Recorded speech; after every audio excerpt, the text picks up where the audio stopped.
Olá, sejam todos bem-vindos a mais um Consciência Leve. Meu nome é Flávia, eu sou nutricionista e doutora em ciências. E o nosso Consciência Leve está na seção onde a gente vai falar sobre os cuidados no diabetes. Então, se você não assistiu ao vídeo passado, assista, porque tem uma entrevista incrível com o nosso médico, o Dr. Lian, onde ele vai falar algumas coisas sobre o diabetes.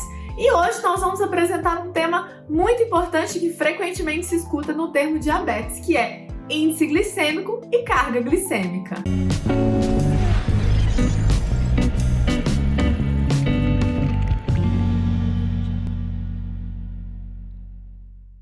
Bom, vou iniciar pedindo para que você curta esse vídeo. Quando você curte os nossos vídeos, você conta para o YouTube que é um conteúdo importante, que é um conteúdo que agrega, e aí ele vai oferecer e disponibilizar para mais pessoas. Então já dá aqui o seu like para nós, por favor. Bom, então quando a gente fala de diabetes, uma das primeiras coisas, que as pessoas leem é sobre índice glicêmico, carga glicêmica, e esses conceitos, eles podem ficar um pouco confusos, Tanto para quem está estudando nutrição, está ali no início da jornada, ou até mesmo para os pacientes. Então a ideia desse vídeo é esclarecer a diferença desses dois e como que a gente utiliza ele no tratamento do diabetes.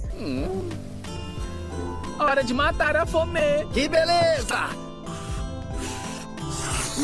Bom, então lá em 1981, um pesquisador chamado David, ele desenvolveu o que a gente chama de índice glicêmico. E o que é esse índice glicêmico? O índice glicêmico, ele expressa o aumento da glicose na corrente sanguínea após o consumo de um alimento que é rico, que é fonte de carboidrato, E isso sempre comparado a um padrão. Esse padrão, ou ele é o pão, ou é uma solução de glicose, Então, basicamente, o que ele vai fazer? Ele vai testar o quanto que o alimento eleva a glicose no nosso sangue, leva açúcar no nosso sangue, se isso é rápido ou baixo comparado com o padrão. E normalmente se utiliza a quantidade de 50 gramas. Então, por exemplo, se eu estou avaliando o índice glicêmico de uma bolacha, de um bolo ou de uma fruta, eu vou ver o quanto que 50 gramas de carboidrato daquele alimento aumenta as quantidades de açúcar no meu sangue, comparado ao alimento padrão, que é isso que eu falei, ou é o pão branco, ou então essa solução de 50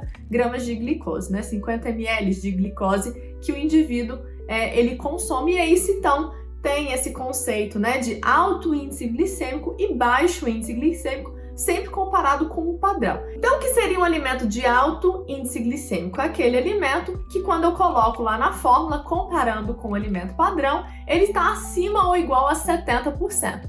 E baixo índice glicêmico seria aqueles alimentos que estão abaixo ou igual a 55%, comparado ao padrão.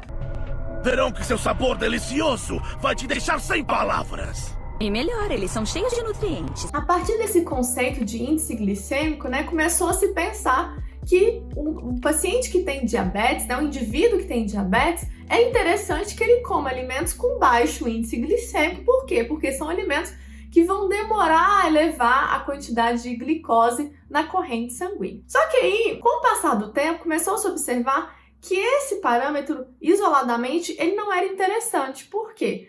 Porque não necessariamente uma porção de fruta ou uma porção daquele alimento estudado vai ter os 50 gramas de carboidrato disponível. E aí que surge o tema chamado carga glicêmica. Então, o que seria essa carga glicêmica? A carga glicêmica, ela vai apontar a qualidade e a quantidade do carboidrato presente na porção do alimento. Então, ele é um dado mais refinado e mais real do quanto realmente aquele alimento vai aumentar os níveis de glicose no nosso sangue. Quer ver um exemplo? Por exemplo, se a gente pegar a melancia e você olhar o índice glicêmico da melancia, ela tem um índice glicêmico alto, Então existe até essa crença que quem tem diabetes não pode comer melancia ou não pode comer determinados tipos de frutas porque tem um alto índice glicêmico. Sim, mas quando a gente pega a porção, Então quando a gente vê lá na lista de substituição, a porção da melancia são 120 gramas de melancia. E 120 gramas de melancia tem apenas 6 gramas de carboidrato disponível, o que significa que a real capacidade dela de elevar o açúcar no sangue é baixa. Então, apesar de ter um índice glicêmico alto, ela tem uma carga glicêmica baixa. Então, no fim das contas, a carga glicêmica ela é muito mais real, porque ela leva em consideração a porção que a pessoa vai consumir, do que necessariamente, né, o índice glicêmico, que olha isoladamente a quantidade de carboidrato daquele alimento em 50 gramas. Então, dificilmente eu conseguiria 50 gramas de carboidratos vindo da melancia de uma única vez. Então, a gente tem vários alimentos, né, que tem um índice glicêmico alto, mas quando você vai avaliar a carga glicêmica, ou seja, a real quantidade de carboidrato disponível na porção que a gente come, ela é baixa. Então, por isso que hoje, quando a gente fala de cálculo de plano alimentar para o diabético, a carga glicêmica ela é mais importante do que o índice glicêmico. Mas para calcular a carga glicêmica, eu preciso do índice glicêmico. Como que eu chego na carga glicêmica? Eu vou multiplicar a quantidade de carboidrato disponível naquela porção de alimento. Então, vamos, por exemplo, pensar na melancia. A gente sabe que a porção da melancia é em torno de 120 gramas, mas só 6 gramas são de carboidrato disponível. Então, eu vou multiplicar esses 6 gramas, que é o carboidrato disponível, vezes o índice glicêmico e dividir por 100. Aí eu vou chegar na carga glicêmica, né? E aí, como que a gente classifica? Como que é a classificação da carga glicêmica? Alimentos que têm uma carga glicêmica menor que 10, eles têm baixa carga glicêmica.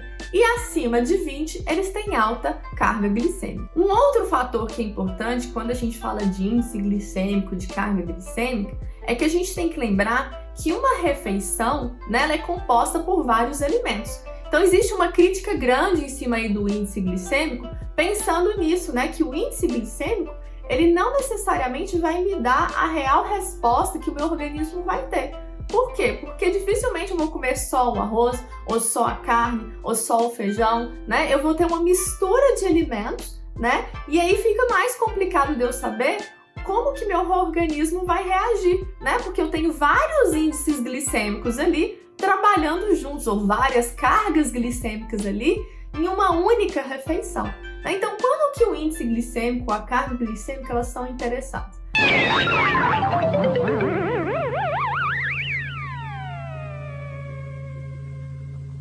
Eu não sei se isso vai dar para matar a minha fome. Bom, primeiro a gente sabe que quando eu vou montar um plano alimentar com uma pessoa que tem diabetes, ou até mesmo você que é diabético, é interessante que você escolha sim alimentos que tenham baixo índice glicêmico ou que tenham uma baixa carga glicêmica. Isso para o seu organismo vai ser melhor. Mas a combinação com outros tipos de alimentos que são fontes de outros nutrientes também são muito importantes para diminuir essa resposta glicêmica. Quer ver um exemplo?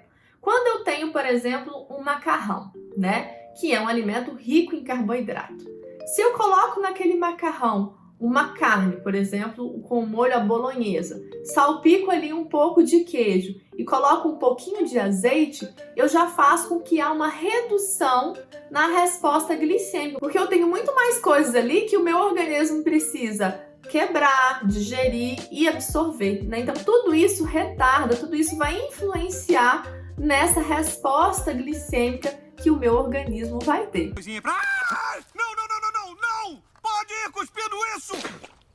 Eu tenho que te ensinar tudo sobre comida? Então, quais são os fatores que vão influenciar nessa resposta glicêmica? Quando eu falo de resposta glicêmica, eu estou falando então desse tempo que vai levar para aumentar a glicemia, né, o açúcar no meu sangue. Bom, a forma física e o grau de processamento do alimento é um fator importante. Por exemplo, se eu como uma batata que está cozida, né, e tem a casca ali, ou simplesmente a batata cozida, ela vai ser absorvida de uma maneira diferente de, por exemplo, um purê de batata. Então, quanto mais cozido e mais fácil de digerir tiver aquele alimento, por exemplo, no purê de batata, é muito mais fácil do meu organismo quebrar e absorver. Mais rápido vai ser esse aumento, né, de glicose no sangue. Então, quanto mais al dente tiver aquele carboidrato, né, quanto mais difícil for para o meu organismo conseguir quebrar aquele alimento, digerir e absorver, mais lenta vai ser essa subida da glicose na nossa corrente sanguínea. Outros fatores individuais, como a idade, né, a etnia da pessoa, a composição corporal, se é uma pessoa que faz ou não exercício físico, os horários de alimentação, até mesmo a mastigação vai influenciar nessa resposta glicêmica. Eu vou pontuar agora alguns fatores que vai auxiliar você que tem diabetes, ou até mesmo quem quer ter uma resposta glicêmica melhor, que é o mais interessante para o nosso organismo. Quem está pronto? Estou pronto! Quem está pronto? Estou pronto! Quem está pronto? Estou pronto! O primeiro de tudo é observar essa carga glicêmica dos alimentos, né? Quanto menor a carga glicêmica, melhor é para o nosso organismo. Aí vocês podem perguntar, né? Ah, mas é difícil, né? Como é que eu vou ter acesso a essa lista? Normalmente, o nutricionista que trabalha com quem tem diabetes, ele tem essas tabelas, ele tem essa noção, né? Do que é um alimento com alto ou baixo índice e carga glicêmica. Bom, o segundo item é sempre associar alimentos que são fontes de proteína, alimentos que são fontes de lipídios e alimentos que são fontes de fibras junto com a sua refeição do carboidrato. Por quê? Porque tudo isso vai fazer com que o seu organismo metabolize, né, quebre e faça a digestão e absorção daqueles alimentos de uma maneira mais lenta e a distribuição desses nutrientes vai ser mais lenta e mais uniforme, né? Eu não vou ter o pico, né, por exemplo, de absorção de carboidrato. Então, todas as vezes que você quiser comer um alimento que você sabe que é fonte de carboidrato, é muito importante que você associe com alimentos que são ricos em fibras, proteínas e lipídios. Um outro fator que também ajuda, né, além da prática de exercício físico, a gente sabe que isso melhora muito a nossa resposta à insulina, a resposta glicêmica, enfim, são vários os benefícios que o exercício físico traz. O aumento da frequência de refeições também é muito importante, principalmente para quem tem diabetes. Então, pessoas que têm diabetes, não é bom ficar longos períodos sem se alimentar, porque isso piora, né, a resposta do meu organismo a hora que eu entro em contato com o alimento. E finalizando, eu gostaria de falar para vocês quais são as tabelas que a gente tem hoje disponível, né, de índice glicêmico e carga glicêmica, e aí vai principalmente para estudantes de graduação e nutricionistas. A gente tem 3 tabelas hoje que são publicadas em revistas, né, indexadas, revistas muito confiáveis. Nós temos a primeira que foi lançada em 1995, depois a gente teve uma atualização em 2008, onde já se inclui o conceito de carga glicêmica, e temos uma outra atualização em 2008, que também já tem a carga glicêmica. São todas tabelas internacionais, então estão em língua inglesa, mas a gente também tem uma tabela nacional que foi publicada no ano passado, que faz parte da Tabela Brasileira de Composição de Alimentos, da USP, né, em parceria com a FAPESP. Então, estão aí as referências para você buscar quais são, então, os alimentos mais interessantes para quem tem o diabetes e para quem quer uma saúde melhor. Agora, prova os dois juntos. Tá legal. Tô sentindo uma parada bem interessante. Aquele toque de nozes. Viu? O amarguinho tá aqui. Isso! Agora, imagina tudo de gostoso no mundo, formando combinações infinitas. Gostos que ninguém experimentou ainda. Quantas descobertas! Então, se você conhece alguém que tem diabetes, alguém que foi diagnosticado recentemente, ou até mesmo alguém que tem interesse sobre o assunto, compartilha esse vídeo, dá o seu like, se inscreva aqui no canal, porque nós vamos ter vários vídeos falando sobre o diabetes e qual é o melhor tratamento para quem tem essa doença.